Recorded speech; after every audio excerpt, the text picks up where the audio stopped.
साथियों 5 अप्रैल 2025 को राष्ट्रपति द्रौपदी मुर्मू ने वक्फ संशोधन विधेयक 2024 पर अंतिम मंजूरी दे दी है। यह विधेयक लोकसभा में अगस्त 2024 में पेश किया गया था, जो कि अब फाइनल मंजूरी प्राप्त कर चुका है। जब ये विधेयक पेश हुआ था तब से विपक्ष में जो पार्टियां हैं उसके प्रमुख नेताओं ने अलग अलग प्रकार के बातें कहे हैं। उसमें से ओवैसी साहब ने कहा, सफेद खान अफ्रीका के कानून को महात्मा गांधी ने कहा था कि ये मेरा कॉन्शियस इसको मानता नहीं, मैं इस कानून को कबूल नहीं करता हूं। तो महात्मा गांधी ने क्या किया, उन्होंने उस कानून को फाड़ दिया। तो मैं गांधी की तरह इस कानून को फाड़ता हूं। ये अनकॉन्स्टिट्यूशनल है सर। इस देश में झगड़े पैदा करने का काम बीजेपी करना चाहती है मस्जिद और मंदिर के नाम पर। इसीलिए मैं इसका खंडन करता हूं और मैं आपसे गुजारिश करता हूं कि मैंने अपने 10 अमेंडमेंट दिए हैं, आप इसको कबूल करिए सर, मुझे बोलने का मौका दीजिए और उस पर डिवीजन का मैं डिमांड भी करूंगा। Thank you sir. इसके विरोध में राहुल गांधी ने कहा है, बिल फ्रीडम ऑफ रिलीजन पर आक्रमण है, कॉन्स्टिट्यूशन पर आक्रमण है। उसके एकदम बाद ऑब्जर्वर न्यूज़पेपर, उनका जो न्यूज़पेपर है,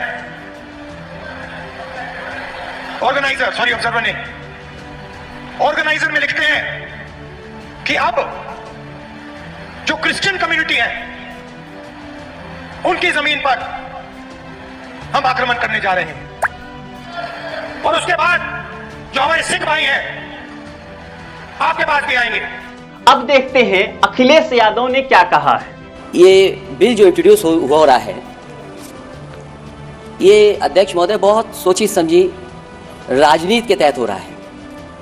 अध्यक्ष महोदय, जब लोकतांत्रिक तरीके से चुने जाने की पहले से प्रक्रिया है तो उसको नॉमिनेट क्यों किया जा रहा है? वहीं जहां अन्य धार्मिक जो मसले हैं, बॉडीज हैं, उनमें कोई गैर बरादरी का नहीं आता है। मान लीजिए वक्फ बोर्ड में गैर मुस्लिम को शामिल करने का औचित्य क्या बनता है? और अध्यक्ष महोदय, इतिहास के पन्नों को अगर हम पलटें, अगर आप जिला अधिकारी को सब ताकत दे देंगे, उन इतिहास के पन्नों को मैं नहीं पलटना चाहता हूं कि एक जगह पर एक जिलाधिकारी महोदय ने क्या किया था, उसकी वजह से आज और आने वाली पीढ़ी तक को भी सामना करना पड़ा। इन तमाम विरोधों के बावजूद अगस्त में पेश विधेयक 5 अप्रैल को अधिनियम बन गया है। इससे पूर्व चल रहे विरोध प्रदर्शन ने और जोर पकड़ लिया और मुर्शिदाबाद में 3 लोगों की हत्या तक हो गई। इस वीडियो में हम लोग बात करेंगे कि वक्फ क्या होता है, 2024 में जो वक्फ अधिनियम आया है इसके महत्वपूर्ण बिंदु क्या हैं, इस अधिनियम के लागू होने से क्या प्रभाव हुआ, और अंत में हम बात करेंगे सुप्रीम कोर्ट ने 17 अप्रैल को अंतिम आदेश दिया है, इसके बारे में भी बात करेंगे।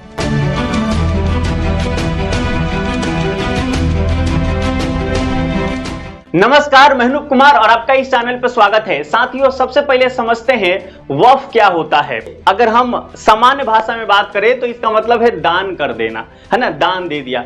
कोई भी व्यक्ति अपनी चल और अचल संपत्ति को अल्लाह के नाम अगर कर दे रहा है तो उसको हम कहते हैं कि उसने वक्फ कर दिया है। और ये आज से नहीं हो रहा है, मोहम्मद पैगंबर के समय से ही हो रहा है।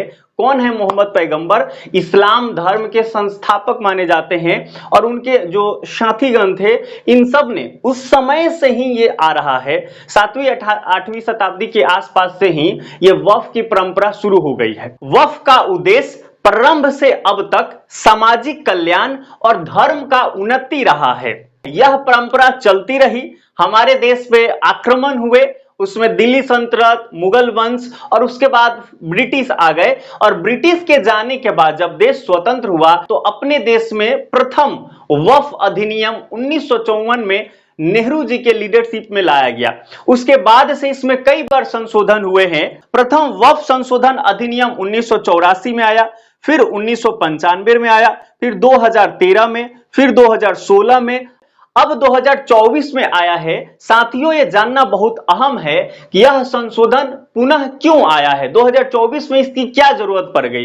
तो आपको मैं ध्यान दिला दूं, 1995 का जो संशोधन था उसमें 2 प्रावधान ऐसे थे जो वर्तमान सरकार के दृष्टिकोण से गलत है, ऐसा नहीं होना चाहिए। और वो 2 प्रावधान है, पहला है किसी भी संपत्ति को वक्फ बोर्ड की संपत्ति घोषित करने की शक्ति। दूसरा है वक्फ न्यायाधिकरण के खिलाफ किसी भी कोर्ट में अपील नहीं हो सकता। साथियों, दो बात बड़ा ही विरोधाभासी है। पहला कि वक्फ बोर्ड किसी भी संपत्ति को वक्फ की संपत्ति घोषित कर सकता है और उसका सुनवाई किसी कोर्ट में नहीं जाएगा, यानी वक्फ बोर्ड सर्वे सर्वा है। ये वक्फ बोर्ड क्या है? तो वक्फ जो किया गया संपत्ति है उसका मैनेजमेंट कैसे होगा, प्रबंधन के लिए जो बोर्ड बनाया गया उसको वक्फ बोर्ड कहते हैं। ये हर राज्य में राज्य स्तर पर होता है। इन दो बातों पर विशेष ध्यान देते हुए वर्तमान मोदी सरकार ने यह सोचा कि ये दो प्रावधान खत्म होना चाहिए और साथ ही साथ उन्होंने इसमें और भी बहुत सारे प्रावधान ऐड कर दिए, जिसके वजह से विरोध होना शुरू हो गया। अब जो वक्फ संशोधन विधेयक 2024 आया और ये अधिनियम बन गया है, इसके महत्वपूर्ण प्रावधान क्या है इसको समझना बहुत जरूरी है। इसको सकारात्मक और नकारात्मक पक्ष में समझा जा सकता है। बहुत सारे पॉइंट्स जो कि बड़ा ही अच्छा है और कुछ पॉइंट्स ऐसे हैं जिस पे विवाद हो गया है। तो अगर अच्छाई की बात करें कि कौन कौन से पॉइंट अच्छा है, तो अभी वर्तमान परिदृश्य को देखते हुए हम ये कह सकते हैं कि इसमें जो डिजिटलीकरण और कंप्यूटरीकरण की जो बात की गई है वो बड़ा ही अच्छा है। इसमें महिला प्रतिनिधित्व की बात की गई है, ये भी बहुत अच्छा है। इसमें एक सेंट्रल वक्फ काउंसिल बनाने की बात की गई है, यह भी एक सराहनीय होगा, क्योंकि अलग अलग स्टेट में स्टेट वक्फ बोर्ड तो है पर सेंट्रल लेवल पे कुछ नहीं है। अब इसके कुछ जो विवादास्पद मुद्दे हैं उसको देखते हैं। तो पहला है, केंद्रीय वक्फ परिषद और राज्य वक्फ बोर्ड में कम से कम 2 गैर मुस्लिम सदस्यों को शामिल करना अनिवार्य है। दूसरा है, किसी भी सरकारी संपत्ति को वक्फ में शामिल नहीं किया जाएगा, यदि बोर्ड ने घोषित की है तो वह मान्य नहीं होगा। किसी संपत्ति पर स्वामित्व किसका, यह निर्णय डीएम करेगा। यदि कोई वक्फ न्यायाधिकरण से संतुष्ट नहीं है तो वह हाई कोर्ट में अपील कर सकता है 90 दिन के अंदर। इन प्रावधानों में 2 प्रावधान ऐसे हैं जो मुस्लिम समुदाय को सबसे ज्यादा आहत किया।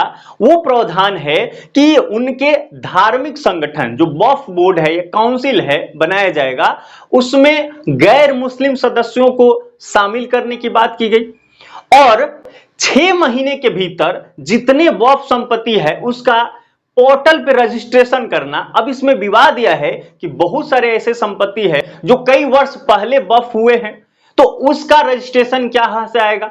अब इसमें अब रजिस्ट्रेशन नहीं करना मतलब उनके पास डॉक्यूमेंट्स नहीं है और सरकार ने कहा है कि जो डॉक्यूमेंट्स नहीं है वो सरकार का हो जाएगा, है ना। और अपील जो है, अंतिम अपील आप कोर्ट में भी कर सकते हैं। पहले उनके पास स्वामित्व था कि वक्फ बोर्ड ही अंतिम रूप से फैसला करता था, अब उसके पांव काट दिए गए। तो इस सब चीजों के वजह से और विपक्षी पार्टियों ने भी इसको हवा दे दी, जिसका प्रभाव पूरे देश में देखा गया और अलग अलग शहर में इसका विरोध प्रदर्शन होना शुरू हो गया। देश के अधिकांश जगह पर विरोध प्रदर्शन हुए, जिसमें पश्चिम बंगाल के मुर्शिदाबाद में जो विरोध प्रदर्शन हुए वो हिंसात्मक हो गया, जिसमें 3 लोगों की मौत तक हो गई। पश्चिम बंगाल में ही सबसे ज्यादा विरोध प्रदर्शन हुए हैं। प्रदर्शनकारी नेशनल हाईवे 34 को जाम कर दिए, पुलिस से झड़प हुई, पथराव हुआ, आग लगाए गए, तलवार लहराए गए, रेलवे ऑफिस को तोड़ दिया गया, हिंसा में 3 लोगों की मौत हो गई, घर जलाए गए, पानी में जहर तक मिलाने की बात सामने आया है। आप ये सुन सकते हैं। पानी के जो टंकी है तो उसमें विष मिला दिया, उसमें भी जहर डाल दिया। तो जो मुस्लिम है वहाँ का काउंसिलर है, ये क्या वहीं के देश के कई हिस्सों में विरोध प्रदर्शन हुए, जिसमें महत्वपूर्ण स्थान है पश्चिम बंगाल के मुर्शिदाबाद, साउथ 24 परगनास कोलकाता में, फिर तेलंगाना के हैदराबाद में, गुजरात के अहमदाबाद में, तमिलनाडु के चेन्नई में, दिल्ली में, कानपुर में, मुजफ्फरनगर उत्तर प्रदेश में इसका विरोध प्रदर्शन देखा गया। इन विरोध प्रदर्शन के दौरान सुप्रीम कोर्ट में बहुत सारे याचिका पहुंच गए कि यह जो कानून है असंवैधानिक है, इसको समाप्त करना चाहिए। इसी सब पे 17 अप्रैल को सुप्रीम कोर्ट ने अंतरिम आदेश देते हुए इसके 2 महत्वपूर्ण प्रावधान पे रोक लगा दिया है और यूं कहें कि ये प्रावधान अब कुछ समय के लिए स्थगित हो गई है। अगला जो इसका सुनवाई होगा 5 मई को होगा। सुप्रीम कोर्ट ने कहा है जो 2 गैर मुस्लिम सदस्यों की नियुक्ति की बात हुई है वो अभी नहीं होगी, और वक्फ की जो संपत्ति है उसमें अभी किसी भी प्रकार का बदलाव नहीं होगा। वक्फ बाय यूजर की जो अवधारणा है वो एक कानूनी अवधारणा है। चाहे अधिसूचना या पंजीकरण के माध्यम से घोषित किया गया हो, सुनवाई की अगली तारीख तक डी नोटिफाई नहीं किया जाएगा। इसमें वक्फ बाय यूजर एक शब्द आया है, इसको सुप्रीम कोर्ट ने एक कानूनी अवधारणा माना है। और वक्फ बाय यूजर का मतलब कि कोई संपत्ति जो वक्फ के नाम से है और वो बहुत लंबे समय से मुस्लिम समुदाय के लिए यूज होता आया है, जैसे कोई मस्जिद है, स्कूल है, मकबरा है ना, कब्रिस्तान है, तो ऐसे जो स्थान पहले से यूज होते आए हैं उस स्थान को अचानक से एक साथ में हम खत्म नहीं कर सकते। यह अवधारणा एक कानूनी अवधारणा है। सुप्रीम कोर्ट ने इसको मान्यता दी है, हरी झंडी दिखाई है कि एकदम से हम इसको खारिज नहीं कर सकते। और कहीं ना कहीं यह सही भी है।